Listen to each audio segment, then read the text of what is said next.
ভারতের মতো ক্রিকেট পাগল দেশে হয়তো কেউ তোমার কদর বোঝেনি, কেউ তোমার সেই সম্মান দেয়নি। তুমি ভারতীয় ফুটবলার হয়ে কি করেছো সেটা কেউ বোঝার চেষ্টা করেনি। তুমি কি সেটাই কেউ জানতে বা বুঝতে চায়নি। আজ মেসি রোনাল্ডোকে নিয়ে মাতামাতি হয় দেশে, কিন্তু বিশ্বের মধ্যে তাদের পরে যে তোমার স্থান সেটা কেউ বোঝেনি। আজ বিরাট, রোহিত, সচিনকে নিয়ে মাতামাতি হয়, কিন্তু ওদের যোগ্য পর্যায়ে তুমিও সেটা কেউ বোঝার চেষ্টাও করেনি। আজ তুমি ভারতকে অনেক দিয়েছো, বাট আমরা ভারতীয় হয়ে তোমাকে কিছুই দিতে পারিনি।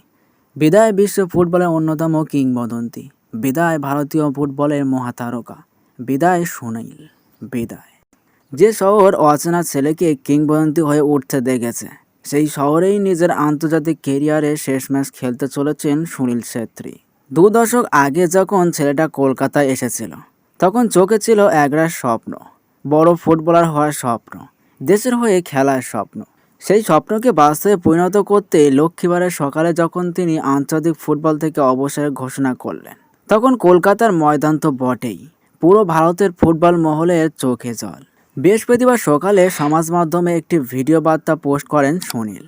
তিনি বলেন, একটা দিন জীবনে কোনো দিন ভুলতে পারবো না, যেদিন দেশের জার্সি গায়ে প্রথমবার ভারতের হয়ে খেলতে নেমেছিলাম। অবিশ্বাস্য অনুভূতি। তবে তার আগের দিন সকালে জাতীয় দলে আমার প্রথম কোচ সুখী স্যার এসে আমাকে জানিয়েছিলেন প্রথম একাদশে আমি রয়েছি।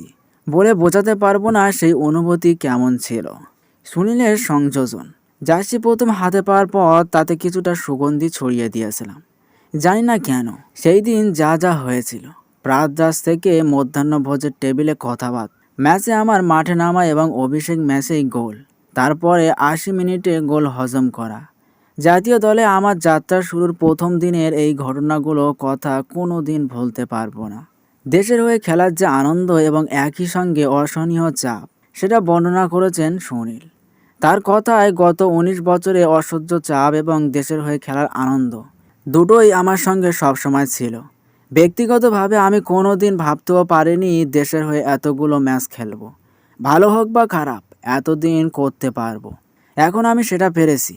গত 1-1.5 মাসে আমি সেটা পেরেছি এবং খুব অদ্ভুত লেগেছে। হয়তো করতে পেরেছি কারণ আমি বুঝতে পেরেছিলাম পরের ম্যাচটা আমার শেষ ম্যাচ হতে চলেছে। 2005-এর 12ই জুন পাকিস্তানের বিরুদ্ধে জাতীয় দলের জার্সি গায়ে প্রথম ম্যাচ খেলেন সুনীল। অভিষেক ম্যাচেই গোল করেন। সুনীলের প্রথম আন্তর্জাতিক প্রতিযোগিতা ছিল 2007 নেহেরু কাপ। প্রথম ম্যাচে কম্বোডিয়াকে 6-0 গোলে হারায় ভারত। 2টি গোল করেন সুনীল। সিরিয়ার কাছে হার এবং কিরগিজস্তানের বিরুদ্ধে জয়ের ম্যাচেও গোল করেন তিনি। সেই শুরু। তারপর থেকে ক্রমশ ভারতের 1 নম্বর স্ট্রাইকার হয়ে ওঠেন সুনীল। ভাইচুং ভুটি অবসর নেওয়ার পর সুনীলই ভারতীয় ফুটবলের মুখ হয়ে ওঠেন। নিজস্ব প্রতিভা এবং দক্ষতায় তিনি বাকিদের টেক্কা দিতে থাকেন। বব হাউটন থেকে ইগর স্টিমাস, কোনো কোচই সুনীলকে ছাড়া দল করতে পারেনি। জাতীয় দলের হয়ে খেলতে নামলে এখনও সুনীলের দিকে তাকিয়ে থাকেন সমর্থকেরা। কতবার তিনি ভারতকে লজ্জার হাত থেকে বাঁচিয়েছেন বা দেশকে গর্বিত করেছেন তা গুণে শেষ করা যাবে না।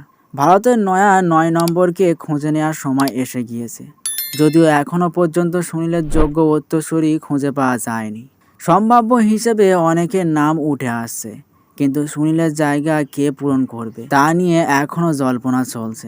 সুনীলের অবসর তাই একটা যুগের অবসান। গত প্রায় 1 দশক ধরে সুনীল যেভাবে ভারতীয় ফুটবলের পতাকা বাহক হয়ে উঠেছিলেন, তা অবশেষে শেষ হতে চলেছে। সুনীল ছেত্রীর আন্তর্জাতিক ক্যারিয়ার। 2005 সালে ভারতের হয়ে আন্তর্জাতিক অভিষেক হয়েছিল সুনীল ছেত্রীর। জাতীয় দলের হয়ে প্রথম গোল করেছিলেন পাকিস্তানের বিরুদ্ধে। ভারতের জাতীয় দলের হয়ে সবথেকে বেশি ম্যাচ খেলেছেন তিনি। 19 বছরের আন্তর্জাতিক ক্যারিয়ারে 150টি ম্যাচে 94 গোল করেছেন সুনীল। বর্তমানে যে ফুটবলাররা এখনও খেলছেন, তাদের মধ্যে সবথেকে বেশি আন্তর্জাতিক গোলের তালিকায় 3 নম্বরে আছেন তিনি। সামনে আছেন শুধুমাত্র ক্রিস্টিয়ানো রোনাল্ডো এবং লিওনেল মেসি। 2011 সালে অর্জুন পান সুনীল। 2019 সালে পদ্মশ্রী পান। 2021 সালে প্রথম ভারতীয় ফুটবলার হিসেবে খেলরত্ন পুরস্কার পান সুনীল, যা ভারতের সর্বোচ্চ ক্রীড়া পুরস্কার। বিদায় সুনীল। ভারতের মতো ক্রিকেট পাগল দেশে হয়তো কেউ তোমার কদর বোঝেনি, কেউ তোমার সেই সম্মান দেয়নি। তুমি ভারতীয় ফুটবলার হয়ে কি করেছো সেটা কেউ বোঝার চেষ্টা করেনি।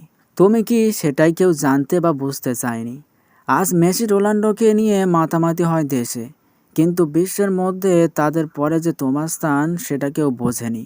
আজ বিরাট, রোহিত, সচিনকে নিয়ে মাতামাতি হয়, কিন্তু ওদের যোগ্য পর্যায়ে তুমিও সেটাকেও বোঝার চেষ্টাও করেনি। আজ তুমি ভারতকে অনেক দিয়েছো, বাট আমরা ভারতীয় হয়ে তোমাকে কিছুই দিতে পারিনি। বিদায় বিশ্ব ফুটবলের অন্যতম কিংবদন্তি, বিদায় ভারতীয় ফুটবলের মহাতারকা, বিদায় সুনীল, বিদায়।